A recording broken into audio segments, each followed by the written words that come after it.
Welcome back to Asojack's Media Grounds. I'm Chris, and we're taking a look at WorldBreaker. This is a movie that was released in 2025 digitally.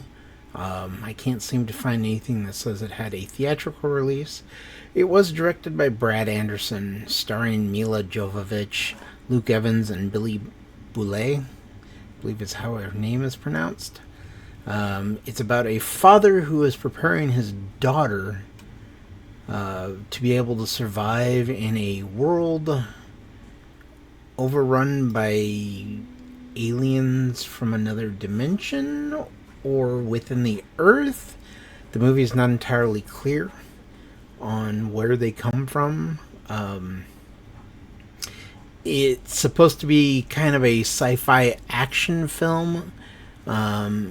Very low on the sci-fi and middling on the action. It's an hour and 35 minutes long.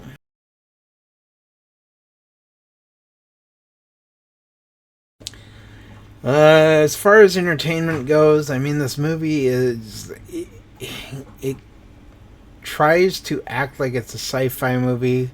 The creatures oddly look like they are a knockoff of A Quiet Place, but yet they can see and hear as long as you're within a visual sight. And that's kind of why they have these hybrids, human alien creatures that are able to actually see and hear, and then they call for the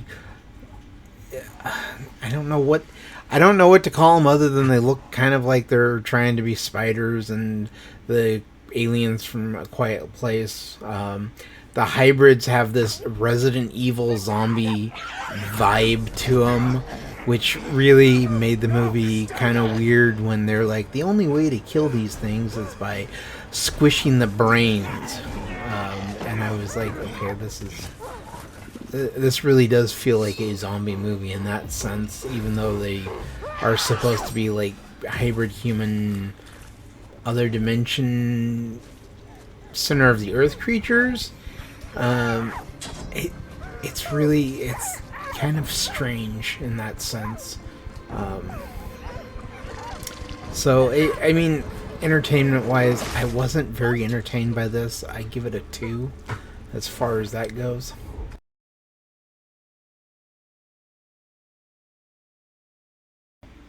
For an hour and 35-minute movie, the pacing is fine. From beginning to end, it kind of maintains the same level of, I guess, quality.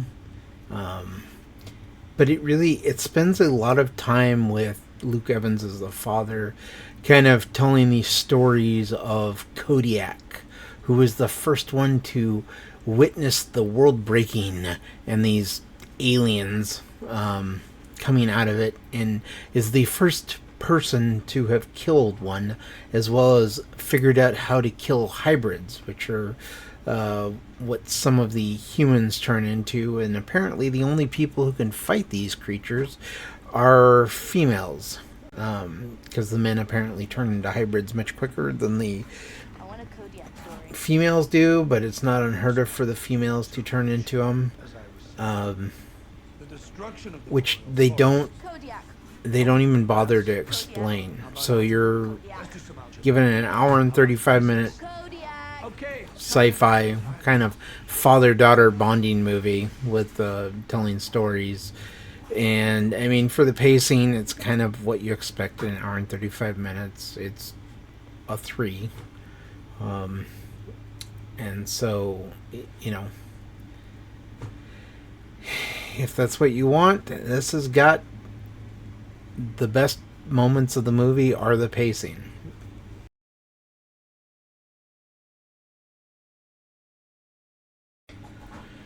The rewatchability. I've decided to change this up from rules and logic to rewatchability.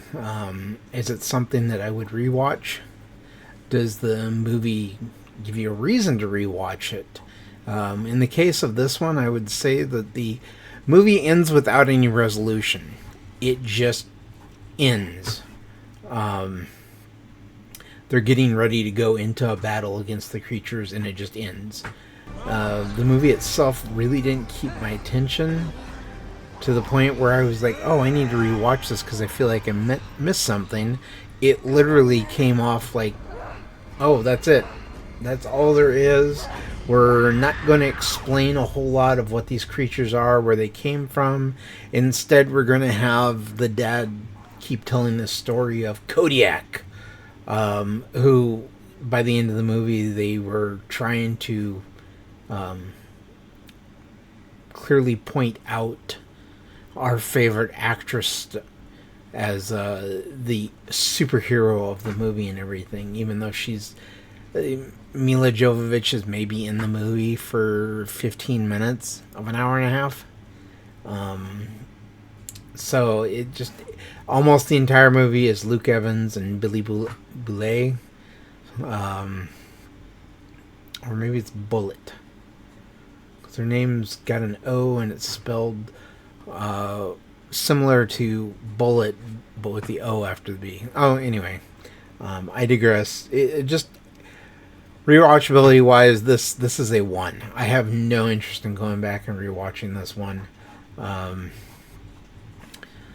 So, if this was a movie that you were interested in checking out, I would recommend not checking it out. It's really not that entertaining, and it's just not. It wasn't a fun movie. However, if you are looking for some recommendations that kind of fall within the same genre of sci-fi action, I would recommend Prey from 2020, Independence Day, Cloverfield, War of the Worlds, The Tomorrow War, and A Quiet Place. Any one of those movies is going to give you a lot more entertainment than this one did. And if you did stick around through it, hit that like button. Think about subscribing to the channel, and I will catch you on the next one. Bye-bye.